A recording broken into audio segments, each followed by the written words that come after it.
I'd like to, it's a pleasure to introduce our first speaker, Ken Arnold from Sigma Exploration. Ken is chief engineer of the company and has nearly 50 years of experience in the industry in facilities engineering and project management and engineering management. He started his career at Shell. Has a very, very long resume. I'll kind of cut to the chase. He will receive the upcoming 2013 Offshore Technology Conference Award for Distinguished Individual Achievement. Thank you. The podium is yours. Okay, thank you. We're going to calibrate our clock 15 minutes ahead. Okay. Well, thank you very much. I'm going to start a whole new topic, different than everything we've talked about. I represent the engineers who never use words like lithology, tomography, diapers, etc. As a matter of fact, we think a diaper is something that you put on a baby, and I'm proud to see that it's not. It's made out of mud. But I wouldn't put it on any of my babies. So I'm going to talk about offshore development concepts, capabilities, and limitations. It's just a very broad overview of this. Oops. Let me get it right. Of where we're going. When I talk about an offshore development concept, I'm talking about a concept that enables us to do the various production functions. And what's shown on this slide is, in a very simplified manner, what we do in producing oil, gas, and water. We have flow from many wells, we probably manifold them together in some phase. And then we have some stage of separation where we separate gas, oil, and water in a gross manner. We may have several different stages of separation to do this for various reasons. We may have to compress some of the gas that comes off. We'll have to dehydrate it to get rid of water vapor and prepare it in other ways, potentially to treat it for sales.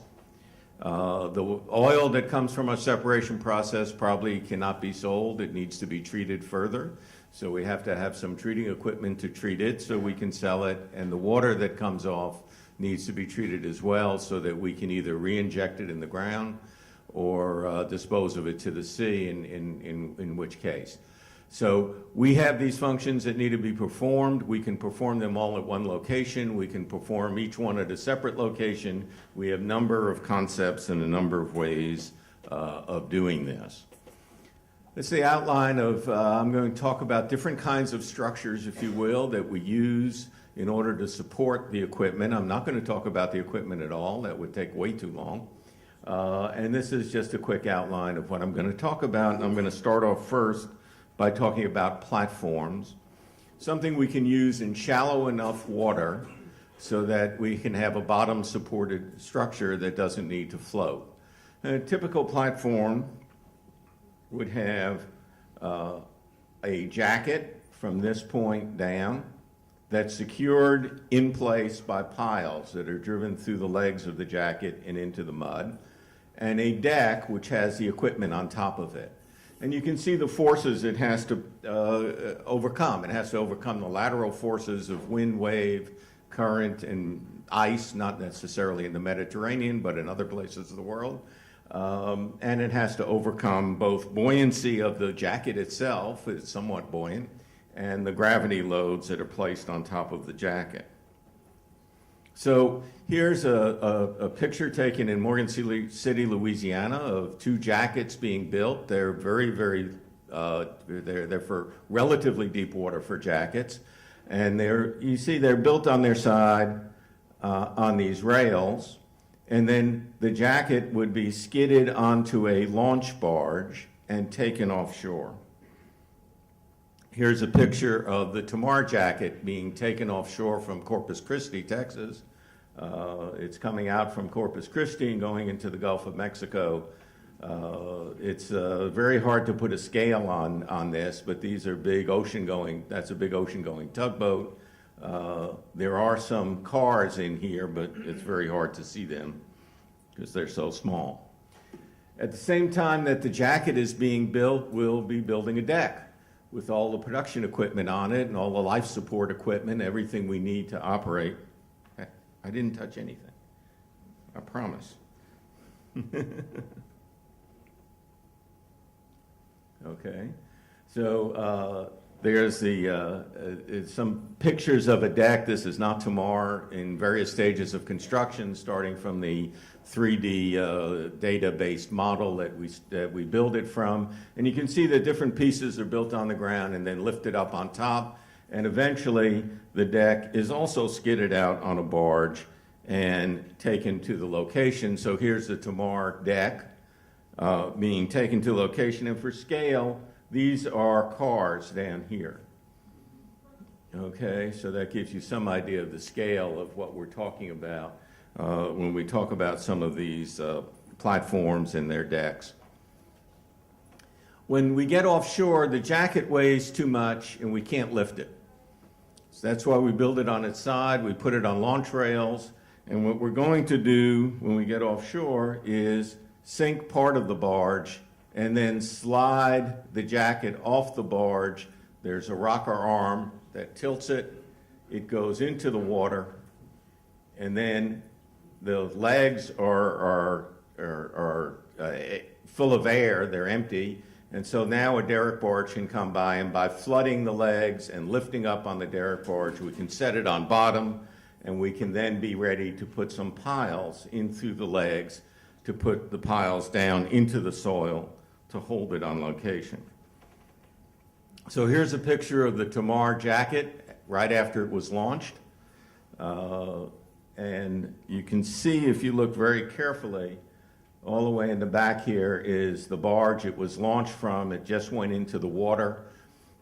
Typically, because of the difference between the mass of the barge and the mass of the jacket, the barge takes off, because for every action there's an equal and opposite reaction, and goes at a very quick rate that way, while the jacket is going this way at a much slower rate. And then you have to go chase down the barge and catch it and bring it back. This is not Tamar, it's another platform that after it is been floating, then we hook up with the derrick barge and we flood the lower parts of the legs and we start to right it so that we can place it on bottom. And once it's on bottom, we're now beginning to stab a pile into one of the legs. They're hollow legs, so where these guys are standing, that pile will come down and go in there. And we will, once it reaches the bottom, we have to put several sections on before it reaches the bottom. We'll put a hammer on top and we'll hammer it into the soil, perhaps 300 feet into the mud or something like that would be a pretty typical amount. And of course we have to add each piece of pile as we go. You can't lift a 300-foot piece of pile and turn it up vertically. It'll buckle if you do that. And then we take the deck. We've now put all the piles in the four corners in this case and welded them to the top of the jacket. And now here's the deck coming down, and it's going to fit into the piles, the top of the piles, and we'll weld that together. And when we're all done, we'll have a platform. This is Tamar. Here's the jacket. Here's the deck. Now what's next to it here is a semi-submersible derrick barge. It works on the same principle as the semi-submersible drilling rigs that drilled the wells for Tamar. It's actually it's open here so waves can go through it. It's got a hook on it. I don't remember exactly what the capacity of this one is. There are some that have the capacity to lift 14,000 tons in one single lift. And to give you some idea what that means, here are some people. This is the hook to lift, and these are the slings. And give you some idea of scale of how big some of this stuff is when you start to put it in place. So Well, okay, platforms, the deepest water platform in the world is in 14 or 1,600 feet of water. I'm sorry, I think in feet and not meters, so divide by 3, you're about right, okay? And you're going to have a presentation on tomorrow, and so that's the next presentation. He'll tell you all about it, okay? So I don't want to steal his thunder. So floating systems, there are several different types of floating systems I have to cover very quickly. Let me explain what they are. This is a semi-submersible system. It has pontoons down at the bottom, deep under the sea, perhaps maybe minus 80 or 90 feet under the sea, that provide flotation, and a few columns that come up on top, and then all the equipment is up on top of the deck there. In this particular case, and these are just examples along the side, it's to give you some idea of, but there are many different sizes and configurations. In this case, there are a manifold down here. The wells are being drilled with a marine riser right here, and there's a drilling rig on the semi-submersible that can drill these wells. And then the flow lines from the wells come up on this riser here with up to this buoy, and then there's flexible pipe up to the semi-submersible, because the semi-submersible is moving. Okay, it's anchored on, this particular one is anchored on location. When they drilled Tamar, they used a DP, a dynamically positioned drilling rig that didn't have to be anchored. It has propellers that keep it on location. You can't do that for production platform, because the production platform has to be there for 25 or 30 or 40 or 50 years, hopefully. And so it has to have a more permanent mooring. It would just cost too much to keep the engines going all the time on something like that. So this is one of the world's biggest semi-submersible platforms. It's for BP in the Gulf of Mexico. Again, for scale, these are people in the foreground. Those are ocean-going tugs. There's lifeboats up here. And this one is, I think it produces about 250,000 barrels of oil a day and about 500 million standard cubic feet of gas a day. And it has a drilling rig to drill the wells as well. So that's a semi-submersible structure. We also have things called tension leg platforms that can be used as well. And a tension leg platform has a kind of hull like a semi-submersible, so that the waves can pass through without creating too much of a lateral force on the structure to move it to the left or right. Okay, but it also had, instead of being moored on location with normal mooring lines, it has these vertical tendons which are in tension. So as the wave passes and this begins to move to the left or the right, the righting force from the bending of the tendons pulls it back on location. TLPs are used roughly a maximum water depth of 5,000, 6,000 feet. After that, the tendons become hard to really make work.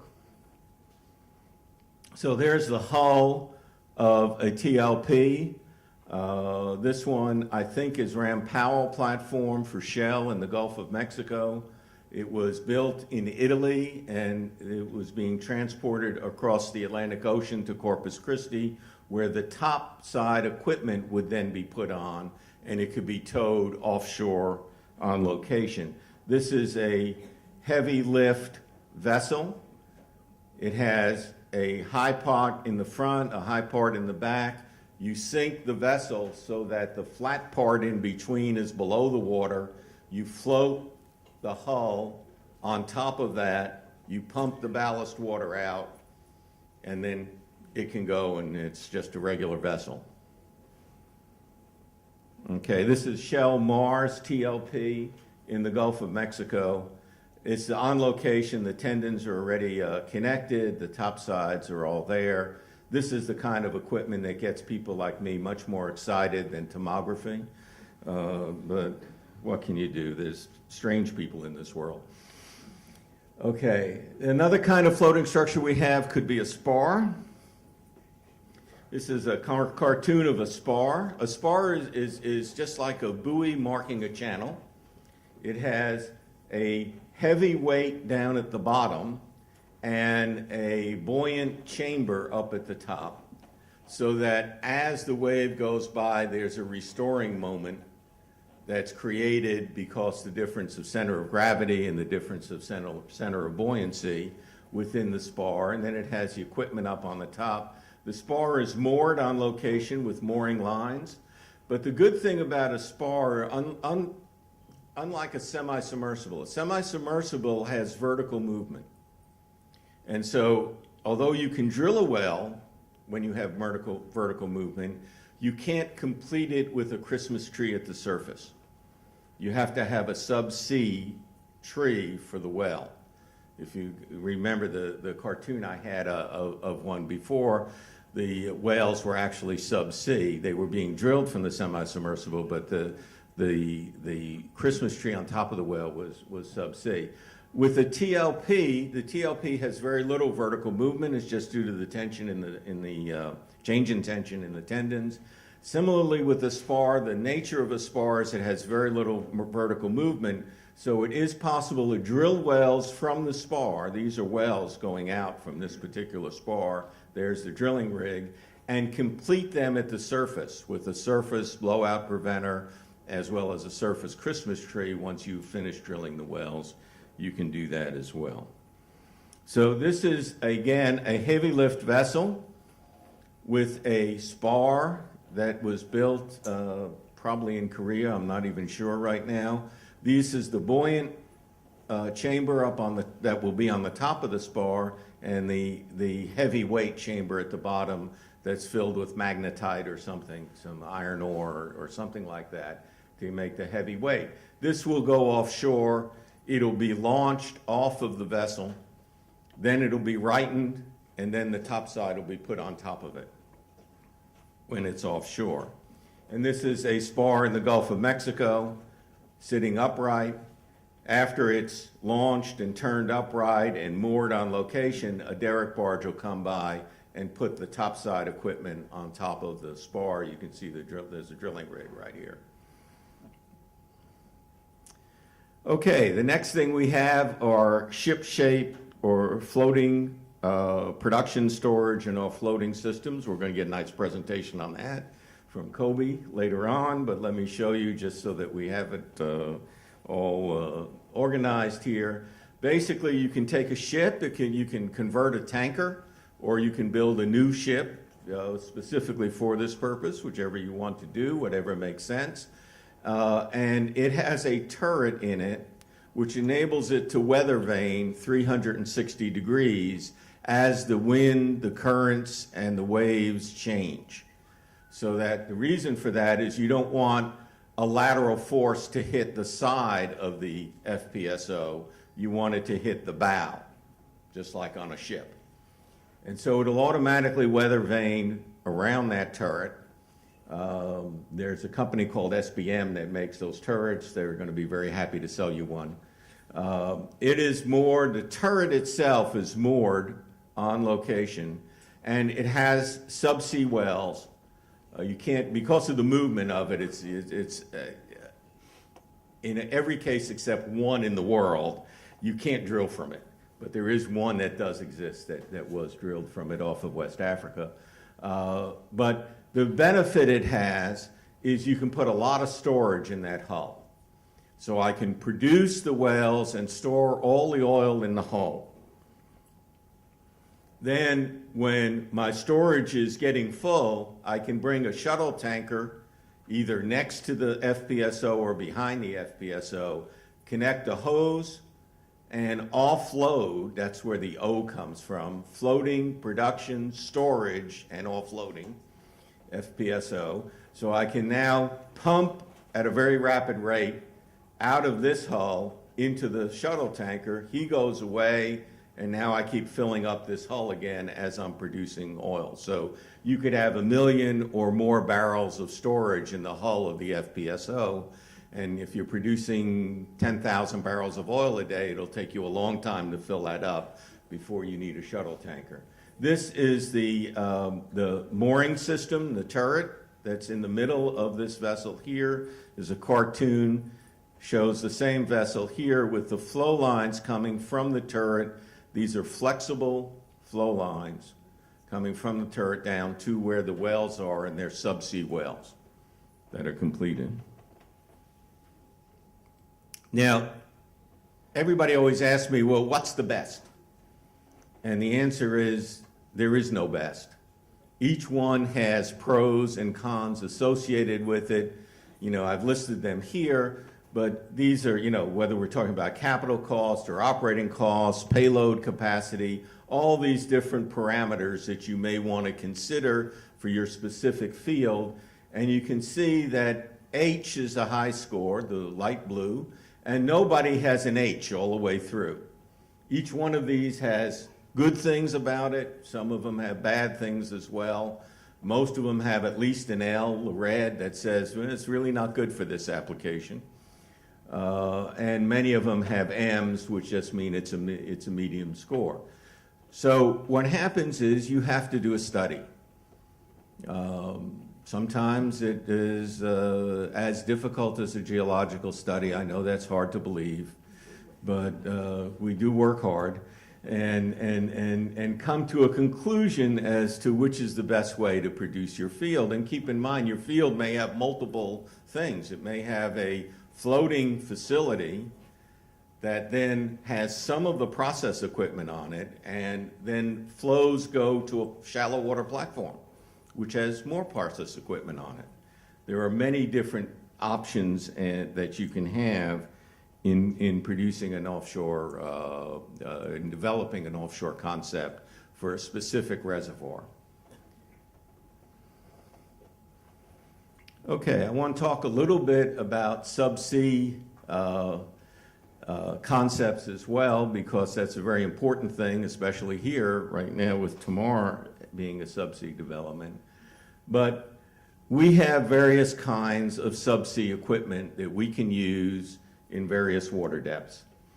The deepest water production I know of now is about 10,000 feet of water. There may be something, I may be off by 1,000 foot here or there.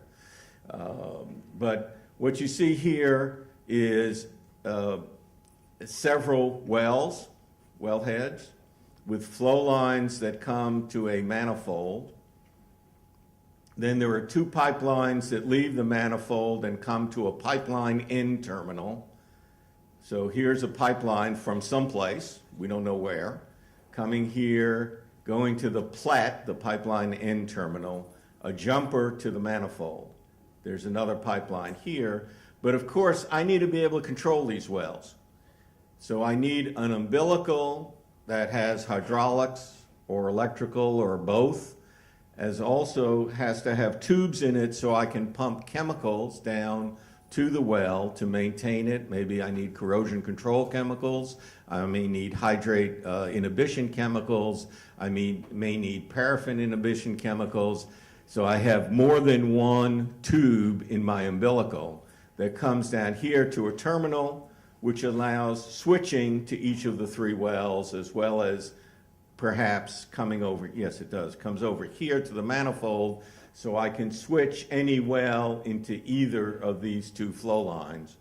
For example, if I want to test one well, I'll put it in the flow line by itself, I'll put the other two wells in the other flow line, and then when I get to the end of this pipeline, wherever that is, I can measure oil, water, and gas and know what's being produced from the pipeline. I can also do that with subsea multi-phase meters as well. So there's a lot of technology that goes into this.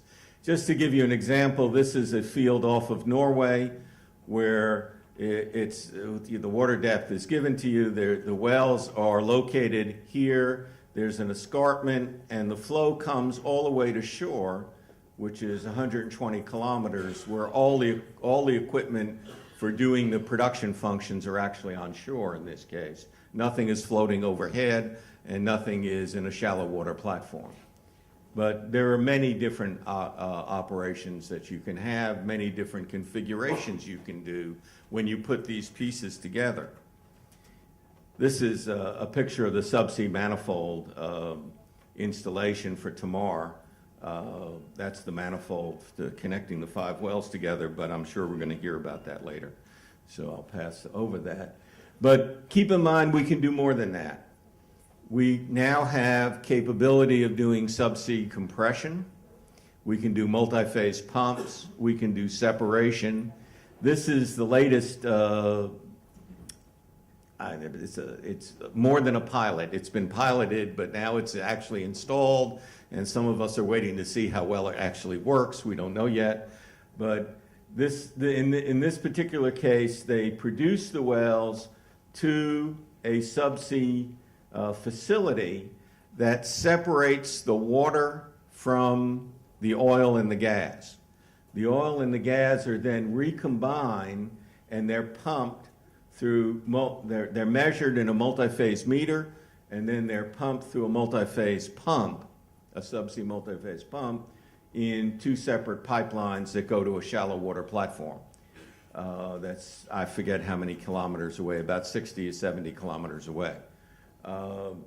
The water actually goes to some water injection pumps and is pumped into a water injection well without ever seeing the surface of the earth. So the water is produced in subsea, it's separated subsea, and it's pumped back into water injection wells subsea in this particular case. Now, of course, we have to be able to maintain all this, and we do that.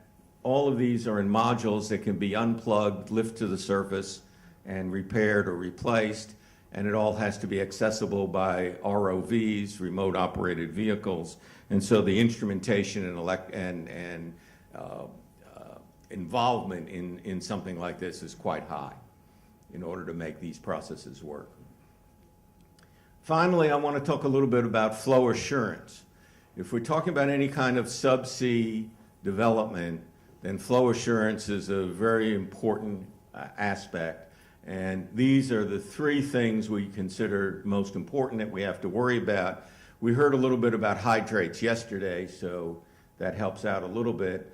But let me just go through the topics of flow assurance very quickly. If we have multi-phase flow lines coming from wells, we have gas, we have oil, we have water. Hopefully we don't have solids. Sometimes we have solids as well in the system. And this just shows you what happens. This is because of the topography that the pipeline is going over. Remember, I showed you the one with the big scarp where the pipeline was going up a scarp. Because of that, if I design a pipeline for, say, 400, 500, 600 million standard cubic feet a day, I'll get a certain pressure drop. And as you would imagine, the greater the flow rate, the greater the pressure drop. But a strange thing happens as the flow rate decreases. The pressure drop, the top of the blue lines, then goes up again. And the reason for that is the velocity in the line gets smaller, the liquid falls out and stays in the line as liquid holdup, and it restricts the flow. And so at very low velocities, and you see the difference, this is minimum pressure and maximum pressure. At a point in time, the restriction due to the liquid will create such a velocity that the gas will mobilize the liquid again, and it will come out as a rapid slug into your facilities. And we have to design the facility for that slug of liquid. So we'll start out with a clean line. The pressure drop is this. Over time, the pressure drop will rise to there, and then we'll sweep the liquid out, and the pressure drop will go back down again. But we have to handle these slugs of pressure, a slug of gas, and a slug of liquid in our design of our facilities, and we have to understand how that all works. We have to be able to model that. Okay, hydrates we talked a little bit about yesterday. It's a crystal of hydrocarbons in water, mostly methane in water, but other hydrocarbons as well can form hydrates. And in a gross term, if you look at, you know, a normal natural gas would be about 0.6 gravity gas. And in gross terms, the hydrate region is wherever the pressure and temperature combination is to the left of this curve.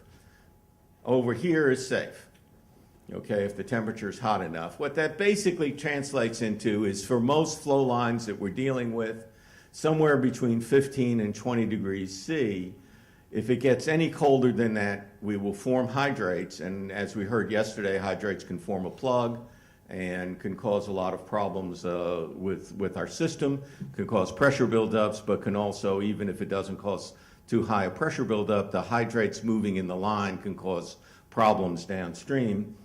And so I have to keep the temperature of my flow higher to keep into the safe region, higher than whatever the number is, somewhere in that range. And the way I do it is one of these ways. I can insulate the flow lines, and that's good, except if I insulate a flow line, because say the sea bottom temperature is in the order of 4 degrees C, and the hydrate temperature is 20 degrees C, I have to insulate the line, because otherwise the pipeline is a good heat exchanger. The problem is if I shut down for any reason, no matter how much I insulate, there's a period of time which will pass, when the temperature of the fluid will get as cold as the sea. And so I have to have a mitigation method of either blowing the pipeline down to atmosphere. At atmospheric pressure, the hydrate formation temperature is more like 0 C, so that's okay, I'm safe, okay? Or I need to be able to circulate some kind of inhibitor or displace the pipeline with dead oil that has no gas in it so I don't create hydrates. So I have to have some mitigation before the cool down time has expired. I can use heated fluid circulation. I can heat the pipeline directly with electric, or most often we use chemical inhibition.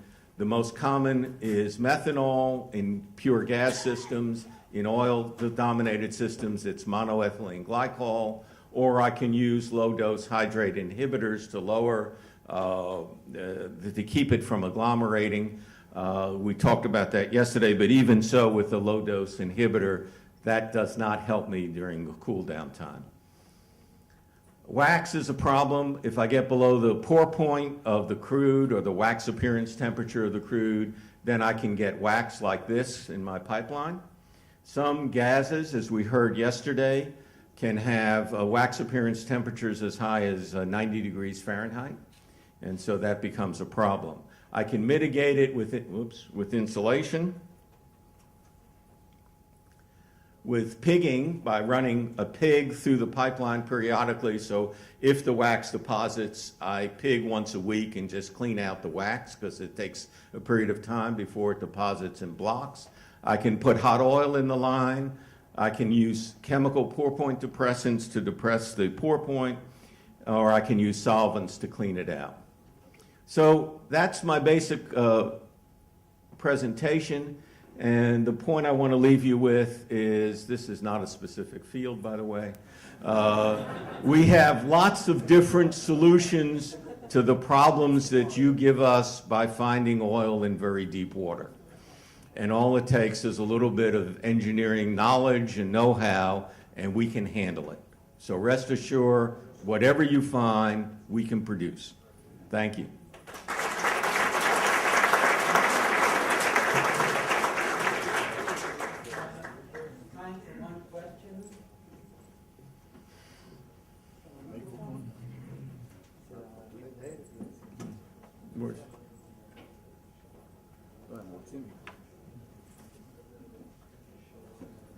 I don't see Michael.